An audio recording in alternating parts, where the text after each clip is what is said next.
The Rebellers by Jane Roberts. A novel. Read by Martin John. Final chapter 16. When Fitch came to, he was lying on a cot in his old room at the gallery. The dilapidated paintings still hung on the wall. He looked at the cracked Utrillo as if it were an old friend. Then he frowned angrily. The neat sheets with their clean little houses. Would the world ever know the likes of them again? By turning, he could see out the barred window. The hills looked bare and still as they used to, but now he knew about the starving masses who squatted in the caves and on the ledges. Now he knew what lay outside the window and the wall. He almost wished for his old ignorance. He'd toppled over, Graham had told him, from sheer exhaustion. They kept him in bed for 2 days, but now the heavy sedation they'd given him wore off. He sat up. Out in the hall he heard Janice say impatiently, "I've got to see him." He sprang out of bed and opened the door just to hear Warden Graham say, "Later, maybe, not now. He isn't going to be any use to anyone unless he gets rested." "I'm rested already," Fitch said. He motioned Janice inside and closed the door. "All right, what's wrong?" he said. "I can tell by your face that something big is up. We're so relieved that you're okay. We were afraid that you had the plague." He searched her face. "Lay it on the line. What's wrong?" As he spoke, he looked out the window automatically, checking the weather. It still looked warm. "Won't it ever get cold?" he muttered. "A frost would help kill the infection." Janice took a deep breath. "We're going out of our minds, but we didn't want to bother you unless we had to. Also, old Graham was like a mother hen. He wouldn't let anyone near you at all. There's a new strain of virus. Worst of all, Toby's scientists think that inoculation against the original plague increases susceptibility to the second." Fitch stared at her. "Great! And all our men were inoculated." Janice paused. "There's something funny about this new virus, though. I don't think the men have to worry. It attacks women mostly, and mostly pregnant women. The latest death rates made us suspicious. Deaths leaped from 550 to 900 in 2 days, and most of the victims were pregnant women who'd already been inoculated. The scientists are working on a new vaccine, but at the rate of mortality, they haven't got much time." Fitch still had his clothes on. There was no such thing as hospital garb. "Come on," he said. "I'll go right with you and see what I can find out." Graham caught sight of them on the first floor. "You aren't well enough to go out yet," he yelled, and ran up, looking outraged. Fitch threw him a quick grin and kept on going. Janice had an ACOP waiting. Fitch shook his head. Although cold weather should have arrived nearly a month ago, he'd been right. It was almost as warm as summer. Smoke lay heavy in the air. Corpses were stacked in soft, gauzy shadows of November twilight. "Cruise around a bit. I want to see what progress they've made since I've been in bed," Fitch said. Janice started to protest, but he said irritably, "I'm all right now. I feel fine." "Mandy was right about you," she said. "You sure can scowl. God, what a look." He grinned at her, and they taxied above the burrow. "Mandy's men are burning all those houseboats and rafts," she explained. Fitch looked down. The people stood by the river, yelling and shaking their fists, while a whole unit of artists held them back. On the water, black puffs of smoke and orange tongues of flame rose as the numerous crafts were destroyed, and with them all the rats they housed. "You can't blame the people in a way," Janice said. "Those filthy old things were the only homes they had." A soft wind suddenly blew down from the mountains, and she and Fitch both shivered. That sweet odor rose again with its portent of death. They turned toward the Burrow building. All through the area, fires were raging as infected shanties and huts fell down before the determined rebellers. Groups of men hunted through the debris, shooting the rats who had escaped the flames. "What a sight! It's unbelievable," Fitch said. "Just think, all this should have been done years ago. Not just here, but through the whole damned Contropolis." Breaking off, he said, "Is there something else you haven't told me? You're awfully quiet." "Why, no. Heavens, what else could go wrong?" Her face turned white. She hurried along in front of him, running up the steps to the Burrow building. Upstairs, Toby was reading reports. "Oh, so you've had enough of the rest cure," he said tauntingly, but he couldn't hide his relief at seeing Fitch on his feet again. Fitch grinned. When Toby stood up, there were tears in his eyes. "Janice told me about the new virus," Fitch said. "Anything new?" "Not along those lines," Toby said, "but come on into the communications room." They went across the hall where two ham televisor operators had set up their equipment. "Anything yet?" Toby said. The men were both artists. Fitch recognized them only vaguely. "Not a thing. I don't like it," one of them said. "The whole world has gone dead. You can make your own deductions." Toby frowned. "We'll be back later to check. But if anything comes in the meantime, let us know at once." Back in the mayor's office, Fitch said, "I just don't believe it. You mean that no communications have been received at all? It's damned near impossible." "Is it?" Toby said. His old assurance seemed gone. "How long since you've had no signals at all?" 30 hours. "There's nothing wrong with our equipment?" "Not a chance," Toby said.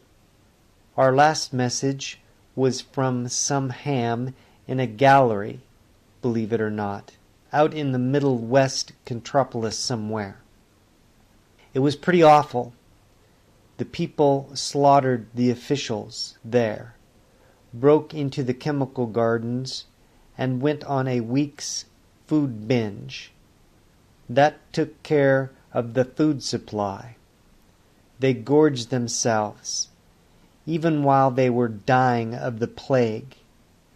On top of that, I think they had an influenza epidemic from the sounds of it, though the artist didn't know what the devil it was. He was going to keep in touch. That was the last we heard or saw of him." "What about the other groups similar to the rebellers?" Fitch said.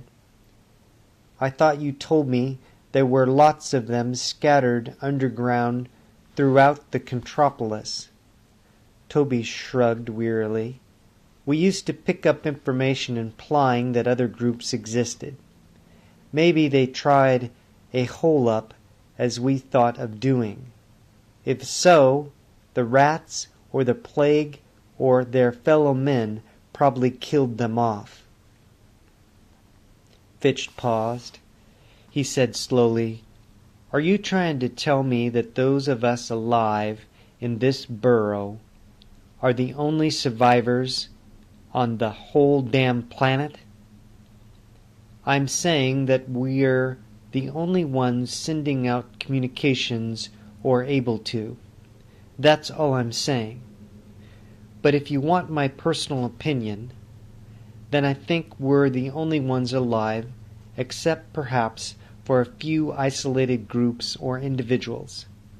It's strange. I used to imagine the rebellers being the only survivors on Earth. I used to think that it would serve the race right to be destroyed. Now I feel lousy. To tell you the truth, I'm scared to death." Janice came in. "If the women here die, that's it. You both know that, don't you?" "We'll stop inoculations immediately if they cause susceptibility to the new virus." "I can't think of anything else," Fitch said. Shouts arose from outside.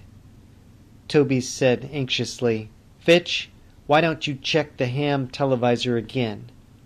Maybe something's come through." "What's going on outside?" Fitch said. "The street cleaners, or rather people haters, with the daily death reports." "Then I'll wait and hear what they are first." "Oh, and Mandy wanted you for something at the gallery, Fitch," Janice said. Her face gave her away. "What the devil are you trying to hide from me?" he said. He went to the window and opened it. "Why aren't they sending a spokesman upstairs?" he said. No one answered. He looked out.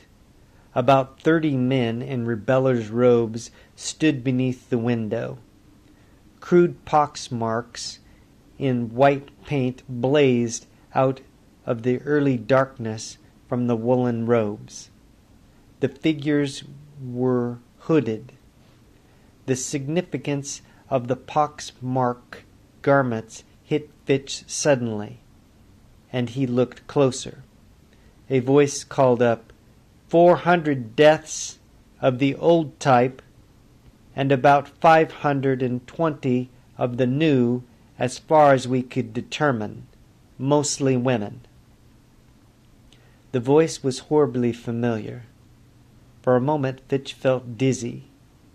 He called down, "Identify yourself." He never forgot the answer.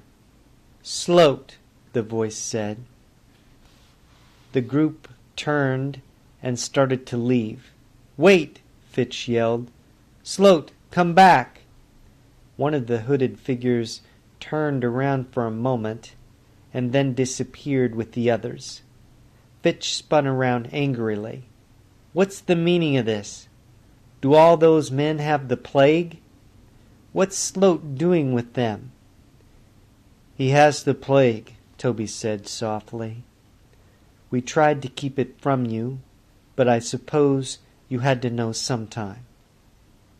Toby stared at Fitch intently, his broad, mobile features wearing a look of unusual firmness. "You can't do anything about it. No one can. Try not to think of it if you can. We lied to you, hoping we could get you out of the way till Sloat and the others left. Actually, the people haters had to be called off the job. They went wild, heaving dead and alive alike into death trucks. They were too psychopathic to hold up, I guess. We scattered them among our other forces. No one volunteered for street cleaner's duty, and we were about to force some men too, Fitch interrupted. I knew damn well that Sloat was actually funny the other day. He asked to be put on the street cleaner's job then, and I thought he was nuts. He wasn't sure, but he suspected that he was coming down with the plague, Toby said. Then he organized other plague victims to help. They've been doing a good job. For one thing, they're more gentle than the other men would be. Yeah, because they know damn well that they'll end up the same way, Fitch yelled. Then he said, Sorry, I guess the whole thing just took me by surprise. That oaf, Mandy, made me promise not to tell you, Janice said. Incidentally, that oaf, Mandy, and Janice are getting along quite well, Toby said. Janice blushed. Toby said, You don't have to feel embarrassed. I had my chance, and I lost it. Besides, I'm 10 years older than you are. I haven't forgotten that. There was a brisque note in his voice. Hey, we've made contact. One of the televisor operators rushed into the room. Some guy in California Borough. They got 100 of them out there, and they think they'll be able to pull through. We both went crazy. We were so glad to make contact. Boy, some place out there.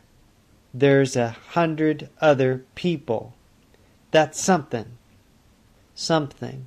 A whole 100, Fitch said bitterly.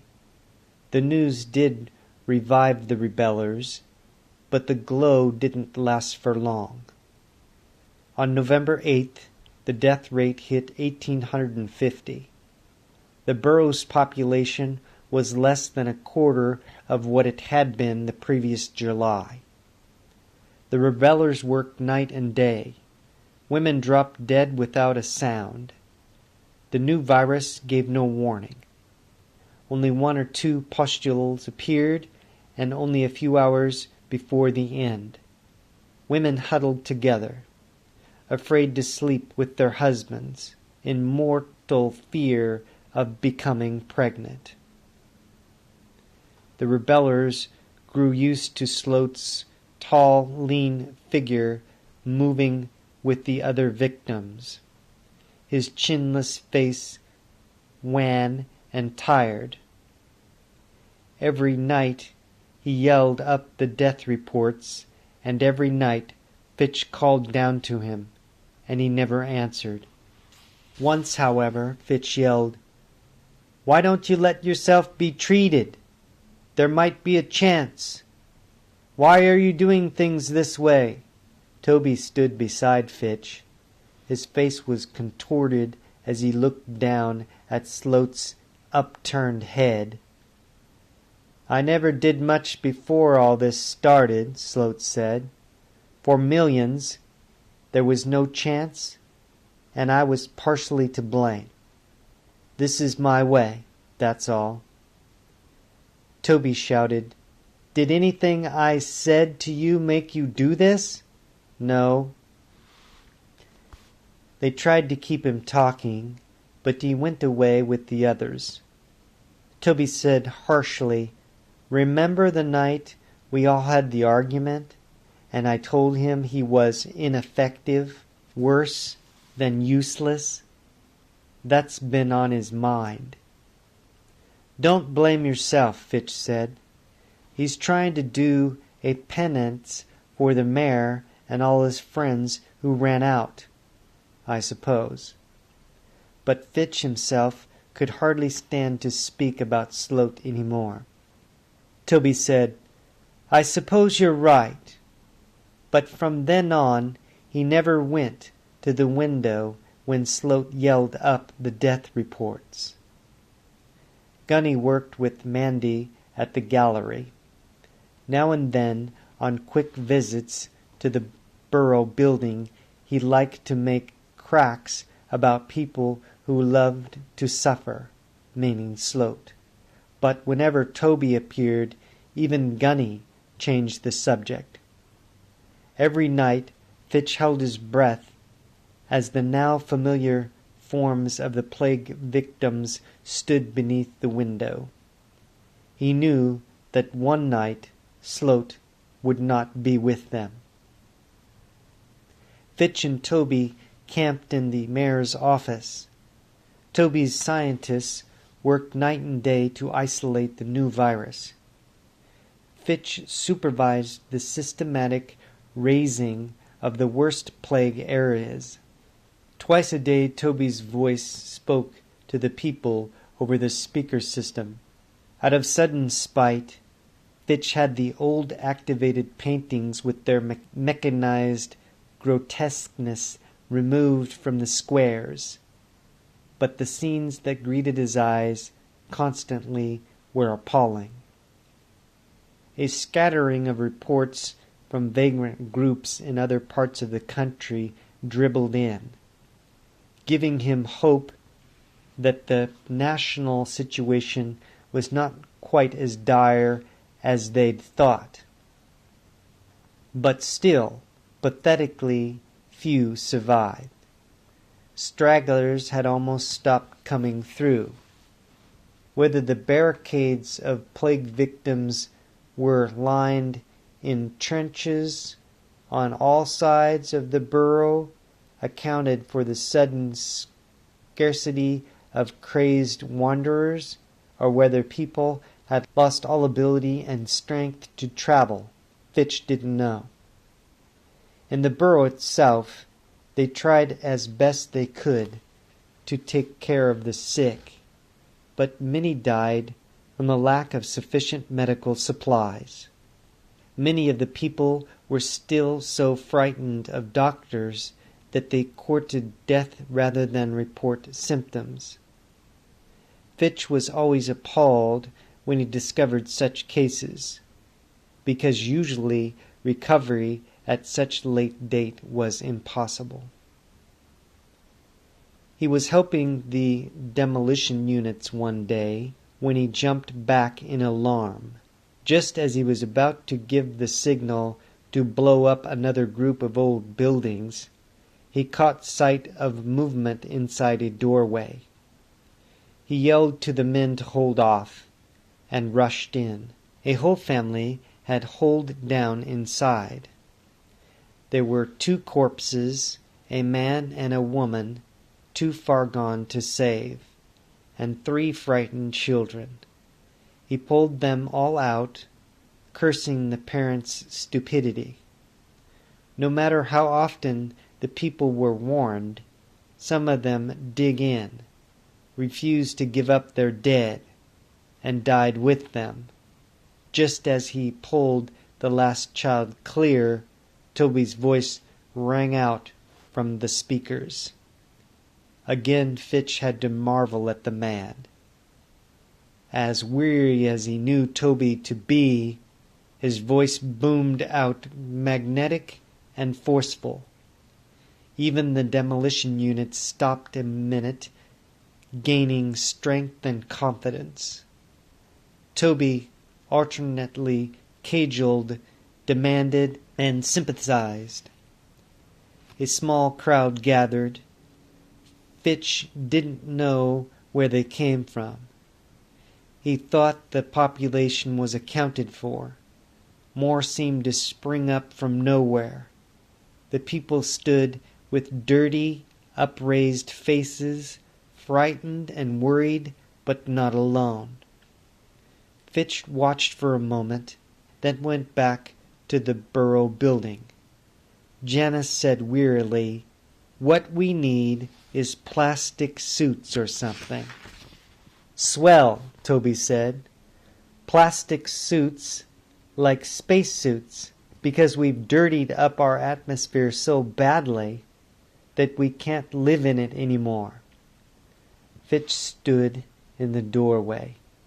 But you're right, he said. We can use what plastic is stored in the burrow. I know they use it at the chemical gardens, and will detail some men to work in the plastics plant. Someone must know how to run the place. Suddenly Fitch stiffened. Loud footsteps rushed through the halls. Warning shots were fired by the guards, but a crowd dashed angrily up the corridor. Fitch and Toby just stared. The mob was composed of women, armed with whatever they had picked up, rocks and stones and chunks of wood and glass. A woman shouted, "Don't ask them, tell them."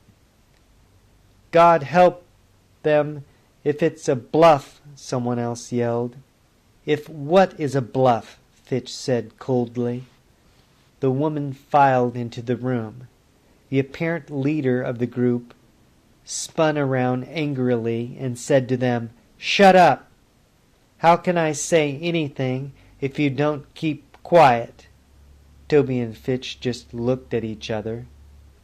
The leader was a short woman, thin and hunched, but determined. She said to Fitch, "You told a bunch of us in the chemical gardens that you had sugar cubes here that keep a woman from getting pregnant. Well, the plague is killing pregnant women like flies. How come you ain't given us them sugar cubes?" The women screamed their approval of her speech. She said, "We're afraid to sleep with our men, but we can't stay away from them forever. We want to know why you ain't distributed them cubes. We mean business.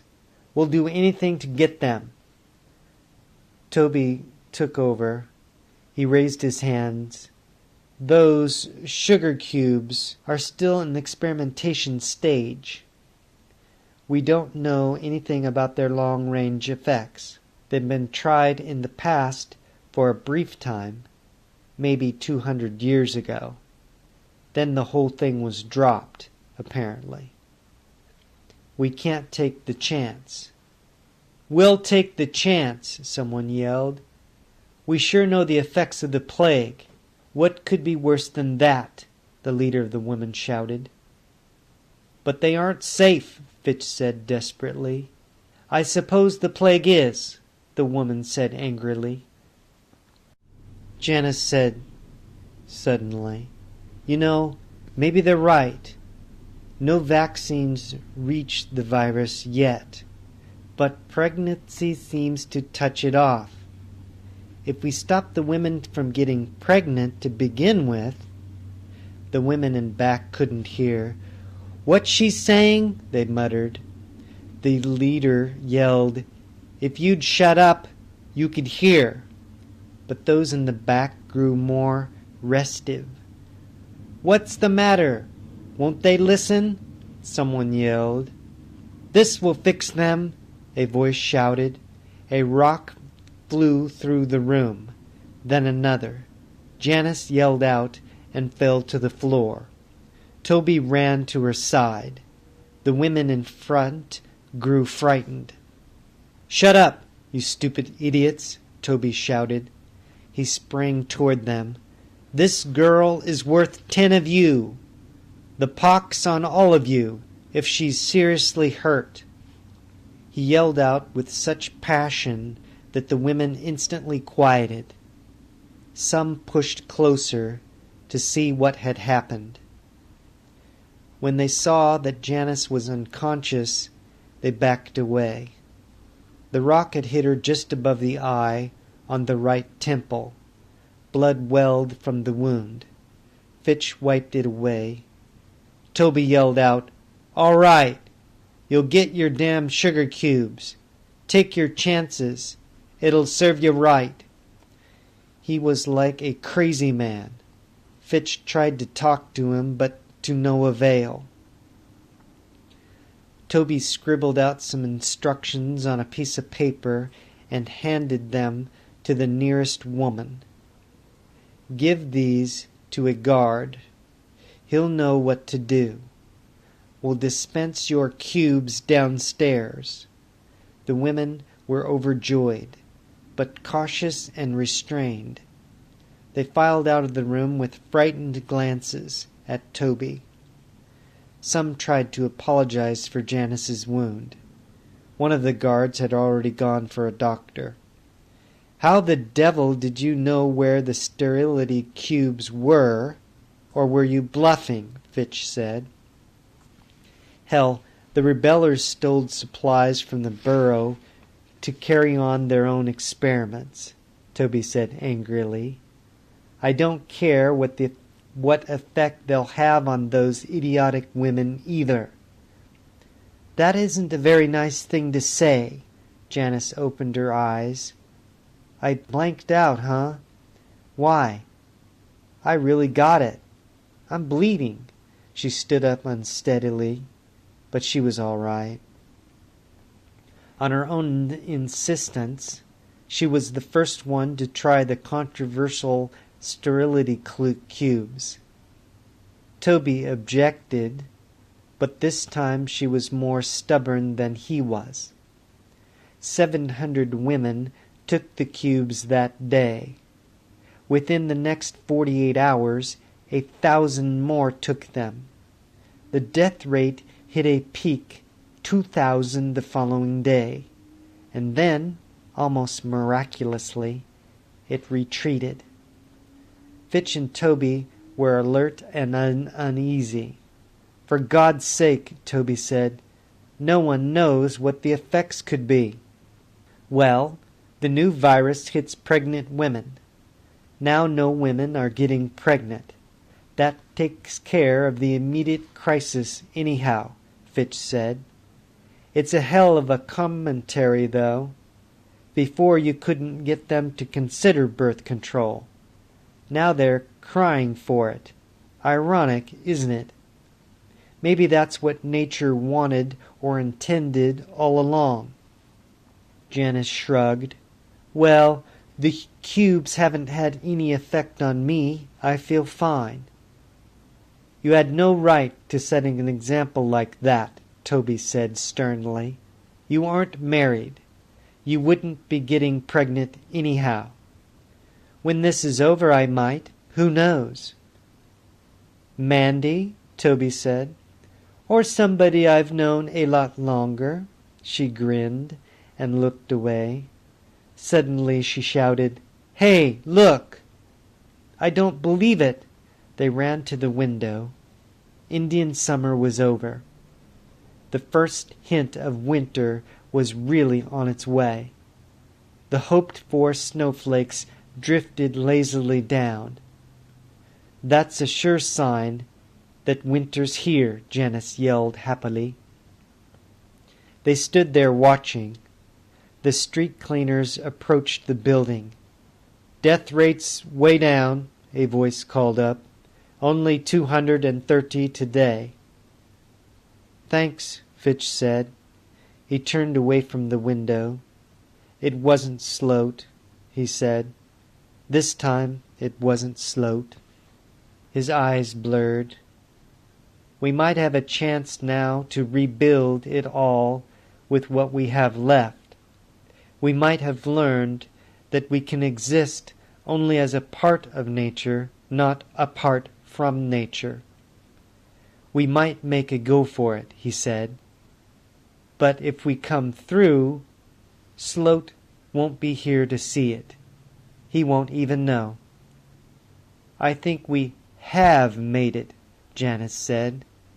"And I think that Sloat knew we would." "What? We'd managed to save a very small portion of the population," Fitch said bitterly. "We've made a few gains. What's that?" "A beginning," Toby said. End of The Rebellers by Jane Roberts, published in 1963. Thank you, Jane Roberts. Read by Martin John, happily. Peace, light, and love. aloha, which is never goodbye, and mahalo for listening.